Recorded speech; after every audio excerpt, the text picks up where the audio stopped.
El pasado 23 de abril apareció publicado en el Diario Oficial de la Federación la reforma al outsourcing.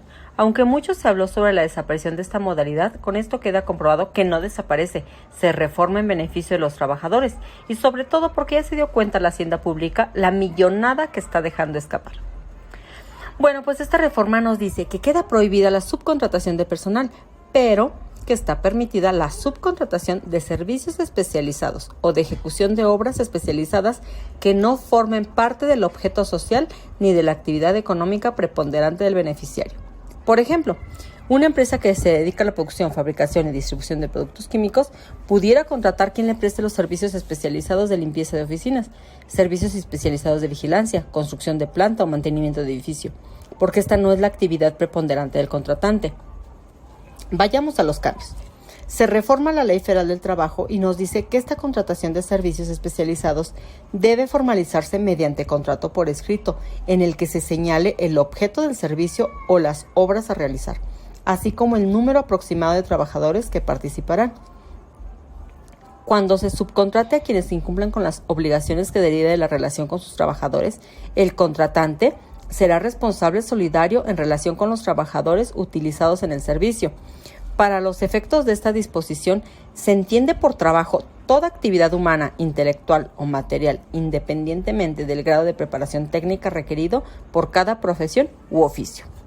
Otro cambio en la Ley Federal del Trabajo nos dice que quienes presten el servicio especializado deberán registrarse ante la Secretaría del Trabajo y Previsión Social, y lo harán tanto personas físicas como morales que presten servicios especializados. Para obtener el registro, deben acreditar que están al corriente en sus obligaciones fiscales y de seguridad social. Este registro se renovará cada 3 años, pero la Secretaría del Trabajo podrá negar o cancelar el registro en cualquier momento, cuando no se cumplan con los requisitos de esta ley. El registro quedará inscrito en un padrón público disponible por Internet. Para llevar a cabo este registro, la Secretaría del Trabajo aperturó apenas el 24 de mayo su plataforma, en el cual nos pide que nos registremos con nuestro RFC y e-firma, además de aceptar los términos y condiciones. Nos pedirán datos generales de la empresa contenidos en la acta constitutiva, datos del representante legal, así como los datos del contacto. El sistema hará una consulta en tiempo real para verificar si la persona física o moral está en cumplimiento de sus obligaciones fiscales y de seguridad social. Si durante la verificación de información se recibiera un reporte negativo por todas o alguna de las instituciones mencionadas, se dará por terminado el trámite. Solo hasta solventar su situación podrá realizar una nueva solicitud de registro. Se pedirá la transcripción del objeto social de la persona física o moral. Se solicitará que indique el o los registros patronales asociados a la prestación de servicios. Corroborar la dirección fiscal o geolocalización de la misma, así como añadir domicilios adicionales y algunos otros datos como los servicios que prestará, además de llenar un breve cuestionario. Una vez realizado el análisis de la documentación y en cumplimiento de los requisitos, se emitirá el aviso de registro correspondiente, que incluirá un número de folio por cada actividad del objeto social registrado y contará con 20 días para emitir el permiso. Como les mencioné al principio, lo que pretende hacer, debido a que la normatividad anterior no funcionó, es proteger al trabajador, pues esta reforma le asegura el reparto de utilidades con un límite máximo de 3 meses de salario.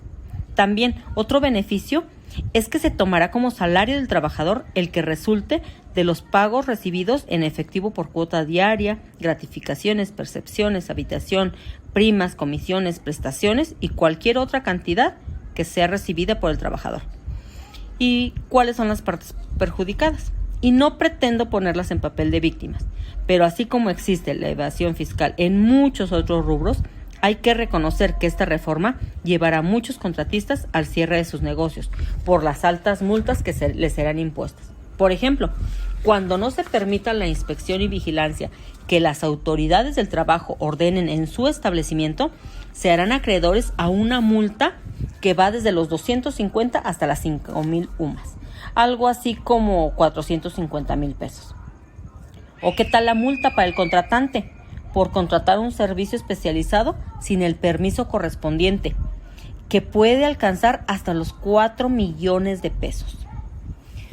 Bueno, la que también se reformó fue la Ley del Seguro Social, ya que ahora le vamos a tener que informar de manera cuatrimestral con quiénes tenemos contratos y sobre qué servicios. Le tenemos que informar de las partes del contrato y de cada contrato, el objeto, el periodo de vigencia, la relación que prestarán, el CURP, número de seguro social, salario base de cotización y el RFC del beneficiario. Debemos además agregar siempre copia del registro emitido por la Secretaría del Trabajo y Previsión Social. Para verificar este cumplimiento, la Ley Federal del Trabajo y la Ley del IMSS deben celebrar convenio de intercambio de información y realizar acciones de verificación en forma continua. Antes se tenía una prima de riesgo de trabajo por cada prestadora de servicio, pues esto quedará eliminado y será solo una que será revisada de manera anual. Se agrega además como infracción el no presentar o presentar fuera del plazo legal establecido al instituto la información señalada en este artículo. Se agrega una multa que es el equivalente de 500 a 2,000 UMAS. Bueno, también para el Infonavit hay reforma. Ahora nos dice que en caso de sustitución patronal, el patrón sustituido será solidariamente responsable junto con el nuevo de las obligaciones derivadas de esta ley, nacidas antes de la fecha de la sustitución, hasta por el término de 2 años y 6 meses. Concluido en el total, todas las responsabilidades serán atribuibles al nuevo patrón. Al igual que el IMSS, también el Infonavit, vamos a tener que proporcionar información cuatrimestral los días 17 de enero, mayo y septiembre. ¿Qué datos? Bueno, son los datos de los contratos de servicio, los montos de aportaciones y amortizaciones, la información de los trabajadores, la determinación del salario base de aportación y siempre la copia de registro de la Secretaría del Trabajo. La responsabilidad solidaria para el Infonavit nos dice que la persona que contrate la prestación de servicios o la ejecución de obras con una empresa que incumpla las obligaciones contenidas en la presente ley será responsable solidaria en relación con los trabajadores utilizados para ejecutar dichas contrataciones. Bueno, obviamente en esta reforma no podía faltar el Código Fiscal de la Federación, que ahora nos dice que no tendrán efectos fiscales de deducción o acreditamiento los pagos o contraprestaciones realizados por concepto de subcontratación de personal para desempeñar actividades relacionadas tanto con el objeto social como con la actividad económica preponderante del contratante. Tampoco se darán efectos fiscales a los servicios en los que se proporcione o ponga personal a disposición del contratante cuando se actualice cualquiera de los supuestos. Primero, cuando los trabajadores que el contratista proporcione o ponga a disposición originalmente hayan sido trabajadores de este último y hubieran sido transferidos al contratista mediante cualquier figura jurídica. Para fundamentar la imposición de una multa, la autoridad considerará como infracción agravante cuando se realice la deducción o acreditamiento en contravención lo señalado.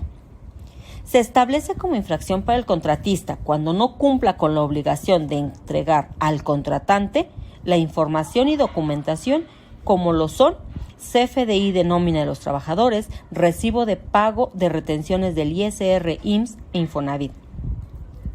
La multa será de 150 a 300,000 pesos por cada obligación de entregar información no cumplida.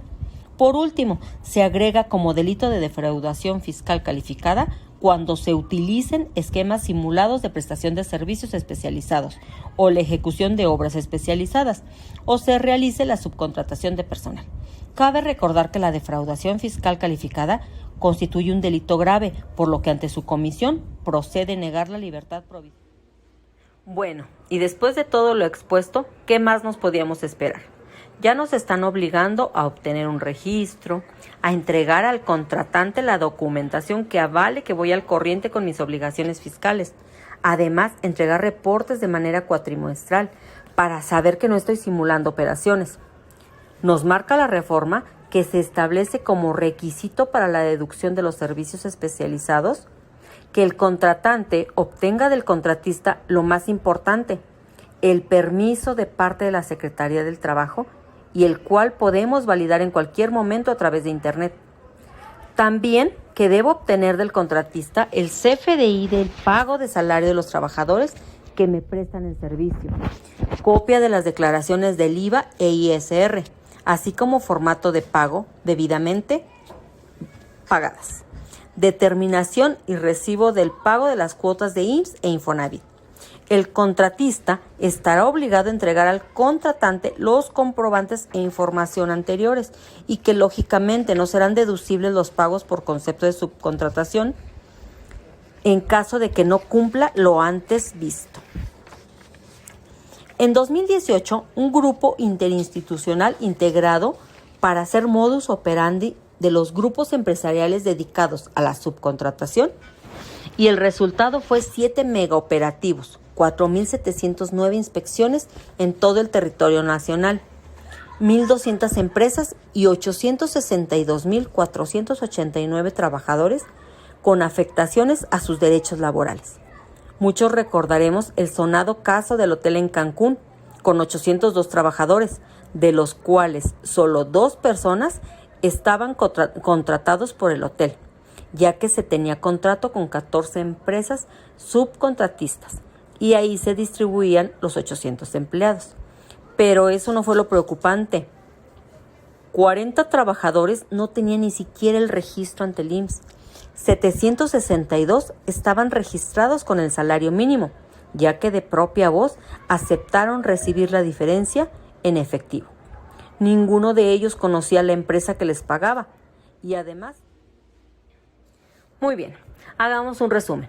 Ya entendimos de qué estamos hablando, que esta modalidad ha dejado una evasión por más de 200,000 millones de pesos, que la ley del Seguro Social y la ley del Infonavit, sus cambios estarán vigentes desde el día siguiente de su publicación en el Diario Oficial, que fue el 21 de abril, que los cambios al Código Fiscal, a la Ley del Impuesto sobre la Renta y a la Ley del IVA estarán vigentes a partir del 1 de agosto, que la Ley Federal del Trabajo tenía 30 días después de la entrada en vigor del decreto, o sea, máximo el día 31 de mayo, tenía que proponer cuál iba a ser el procedimiento para el registro. Desde mi particular punto de vista, para poder actuar, deberíamos pensar como la autoridad. No estamos exentos de que con toda la libertad, porque estas reformas nos hablan de la protección al trabajador, la Secretaría del Trabajo pueda llegar y contar a la gente que se encuentra en las instalaciones de la empresa. Entonces, tenemos que ser muy cuidadosos con la gente que vamos a trabajar y sobre todo, antes que ser fiscalista, soy contador público. Que todo nos cuadre. No puede ser que si no estoy reportando relaciones con una empresa de outsourcing, mis trabajadores día a día se coden con el personal del contratista. Cuando hay una relación de la hora en que entra y la hora en que salen de la empresa. Cuando les estoy haciendo una retención sindical y además de todo la traslado al sindicato. Es más, no podría negar una relación con el contratista cuando lleguen a la empresa y se pueda observar el servicio de vigilancia, el servicio de limpieza, que son las empresas de servicio especializado presentes en casi todas las empresas. Y aunque la Secretaría del Trabajo no se ha pronunciado en contra de que las personas físicas presten estos servicios especializados, es más que obvio al decir que se subirá el acta constitutiva y por lo tanto el objeto social tiene que ser diferente al contratante. Entonces, ¿quiénes son las personas que pueden tener estos datos? Pues sí, únicamente las personas morales. Por lo tanto, se entiende que quienes pueden prestar el servicio especializado serán estos últimos.